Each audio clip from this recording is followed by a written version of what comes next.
Hey guys, it's Will. We're in our next video here. We're working on the glider diorama. This one's gonna be a little bit different. I'm gonna show you what I've done, explain what I've done, then go into the next step, and then we'll go there. So there are gonna be a lot of cuts here just because of how the lighting and all this stuff and people being over. But anyways, so what we've done, if you've seen the last video, is we got the base ready up to snuff. Ready and up to snuff for there. So now what I'm going in with is I'm taking some brown paint here and putting it onto some cardboard that I don't care about, and I'm going in painting the sort of areas around where the glider has crashed. After that, I'm gonna go and paint the sandbag, and then we'll put some more brown around the base. Then we'll get into the flocking. It's a long way to go. Hey guys, so we just finished applying the brown to the model slash the terrain piece here, the base. As you can see here, basically went in, filled all the craters, and anywhere that the glider would have disrupted the soil when it crashed. So as you can see here, basically where all that crashed, got a bunch of it onto the wings and the body parts where it would kick up the dirt. And as this brown dries, it'll kind of give it that more dustier, dirty look. And in the areas where I put the most, it'll still stay a dark brown. But that, I think the next thing we're going to do is I'm going to go in and apply the colors to the sandbags, and then we shall return with that.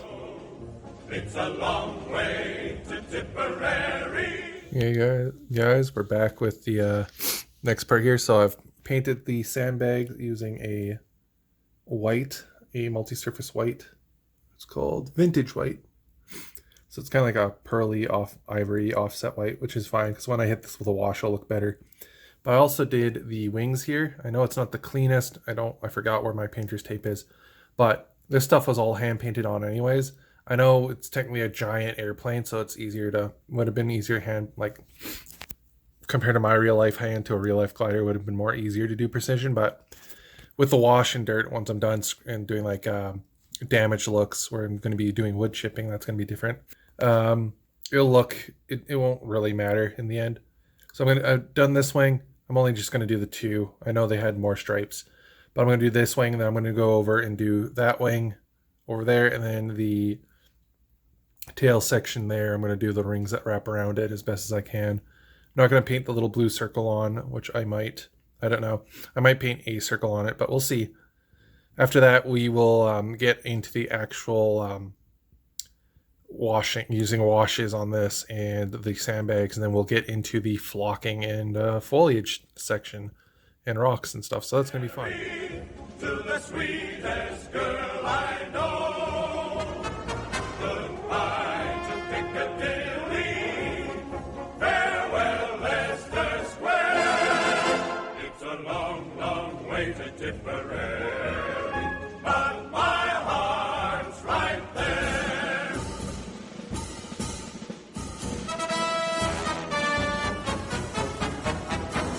And dump your troubles in your own kit bag and smile, smile, smile. While you've the Lucifer to light your fan. Smile, boys, that's the style. What's the use of worrying? It never was worth. Hey guys, here. So Will at the end of the video did a slideshow. It's actually day 2 of the build. Sorry that you guys had to see it as a slideshow and I couldn't do videos like I had planned before due to some really bad weather and stuff that was going on. Lighting and safety of the equipment to record was not there, so I couldn't really do a video format. So I did slideshow and kind of or little video clippings to explain. But here we are where it's bright out. The weather is a lot nicer. So I'm going to show you guys here quickly the piece. All in all, here's the glider. So how I would rule this piece of terrain, I would probably is dense.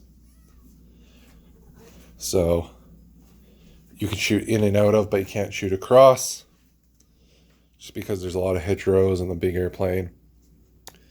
This might be a cool little piece to have as like a, a spawn point for a mission, or I'll have to read the Pegasus Bridge special missions, but like this would be a spot for it. So this is part 1 of the terrain pieces finished. Next off, we have more roads and hedgerows and stuff like that, just to build until I run out of this green foliage stuff and grass. Oh, voice crack. I just woke up, so ignore that. So we'll do that. And then once all that's done and I re-inventory what I have for materials and refill what I need, we will then move on to the giant bridge itself with its base and foam, and that will definitely be a multi-day build. But yeah, hopefully you guys like this and liked these sort of videos that I'm doing about it. Again, for those who might be seeing this for their first one, doing a whole Pegasus bridge build, so take a look into the description or the playlist that this video is in. It's more of a blog to help me get the motivation to build this table for when we can actually start getting people over again and playing, or if I get more regularly in the summertime able to get to a place I know to play in the after work. So that'd be great. So with that, we will see you guys in the next video.